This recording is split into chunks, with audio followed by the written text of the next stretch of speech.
heartbreak, that's not something that I would wish on anybody. I ain't gonna lie, that last one almost took me out, boy. Listen, you have two extraordinarily complex systems in your brain, both with the same simple mission in mind: keep you alive and maybe get you to make some babies. But they go about this job in completely different ways. One system focuses your attention on the things in your direct physical space, the people, food, sights, and sounds that you're currently experiencing at the moment. It allows you to assess the goodness or badness of your current experiences, and it's responsible for the joy and the warmth, the cozy pleasure that we get when we do things that promote our survival, like when you eat good food or hug someone you love, when you look in your baby's eyes. This is a system that tells you this is good. Life is good. Don't go nowhere. Don't do nothing.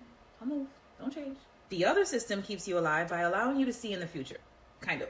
It focuses your attention, well, really your imagination, on potential pleasure. This is a system that tells you, ooh, she kind of bad. You should check. Remember how good it felt when you ate that food and you put the hot sauce on it? Remember how good it felt when you fell in love? Yeah, you should do that again and again and again and do it again and keep doing it. While this system allows you to think that what you have is good enough, this system never thinks that. It always wants you to have and do more over and over all the time. So even though both systems have the same mission, they often work in opposition to balance each other out. Too much of system one and you'll never be motivated to do anything useful. But too much of system two and you'll never sit your butt down. You'll never be happy or satisfied no matter how much you get. There's one exception to this perpetual war that these systems have with each other: when you lose something. In this case, both systems perk up because it involves something that you currently have, system one, and a future without this source of life-sustaining joy and pleasure. So while it's rare for these systems to work together, when you lose something or are about to, they both flood your brain with powerful chemicals that make you want to do everything possible to resist that change, resist that loss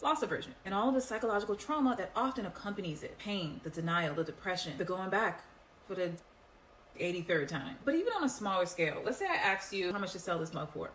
You might say, I don't know, $5-10. But let's say I switch that up and instead I gave you this mug and you developed any sense of ownership of it or pleasure from having it, and I asked you the exact same question, that price would not be the same. It would be much higher. Somebody cash app you $20 right now, your brain would light up with excitement, but it wouldn't light up nearly as much as if you were to unexpectedly lose the same amount. The point is, the pain of loss hurts more than the pleasure of having or gaining. So we are biologically wired to hate and avoid losing things we own and people we love. Overcoming the strength of these two powerful systems is one of the most difficult things a human being can do, but it is possible.